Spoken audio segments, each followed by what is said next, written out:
Ouais. J'espère qu'on va avoir les meilleurs candidats aujourd'hui. Ouais, jusqu'à la date, ça répond pas vraiment à nos critères. Non. Ah. Bonjour. Bonjour. Pierre Jeannot, Simon Terrien, gérant d'entreprise. Bonjour. Bonjour. Félix Trottier, propriétaire. Ça, c'est mon CV. Merci beaucoup. Bonsoir. Donc, pour le déroulement de l'entrevue, on va commencer par vous poser quelques questions. On va vous demander de nous parler de votre parcours professionnel. Puis ensuite, si vous avez des questions, on va répondre. OK.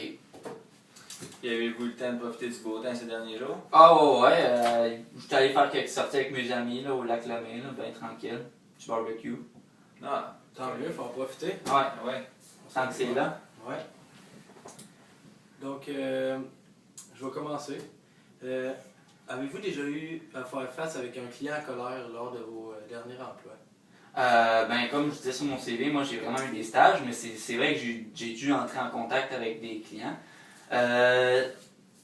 Clients en colère dans ces moments-là, je dirais pas, mais très, je dirais sur le qui-vive, là, tu sais, qui se sentent pas très respectés dans les démarches qu'ils avaient faites. Puis moi, en tant que simple personne dans le stage, stagiaire dans le fond, j'essayais de les guider un peu plus, là. Donc, particulièrement, il y avait un client une fois qui son armoire, elle avait été des défauts. Puis moi, je veux dire, je suis un stagiaire, puis j'essaie juste d'apprendre ou d'observer le métier. Mais j'avais quand même dû apporter quelques améliorations. Donc, pour l'aider, ce client-là, ce que j'avais fait, c'est que j'avais essayé de le rediriger vers le grand patron, puisque j'étais qu'un simple stagiaire. Mais avant ça, j'avais essayé juste aussi de le calmer, tu sais, qu'il soit moins en colère, plus relax pour que toute la communication puisse mieux se dérouler. J'ai vraiment fait des efforts juste pour le calmer, juste en tant que simple stagiaire, vraiment. Là. Parfait, parce qu'on sait que des fois, il y a des clients qui peuvent avoir des réactions assez...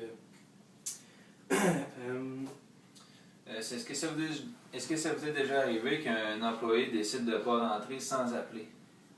J'ai jamais été propriétaire ou assistant gérant, mais dans mon travail actuel, c'est vrai que je veux dire, j'ai eu des collègues qui se sont simplement pas présentés pendant leur heure d'emploi, leur shift, désolé de l'anglicisme. Puis ben simplement ce qui s'est passé, c'est que ce que mon patron a fait pour remédier à cette situation, c'est qu'il a appelé quelqu'un pour le remplacer, en l'occurrence c'était moi. Puis apparemment qu'il a eu un avertissement oral tout d'abord, mais après ça, je veux dire, c'est des procédures que je suis pas encore familier avec, mais j'apprends très très vite. Donc juste me montrer puis. Parfait. Parlez-moi d'une fois où vous n'avez pas réussi à atteindre vos objectifs. Comme je travaille en ce moment au EB Games, ça arrive souvent qu'un client arrive dans le magasin puis que j'arrive pas à satisfaire au niveau des jeux ou au niveau des consoles ou n'importe quoi. Moi, je suis simplement vendeur, donc j'ai des relations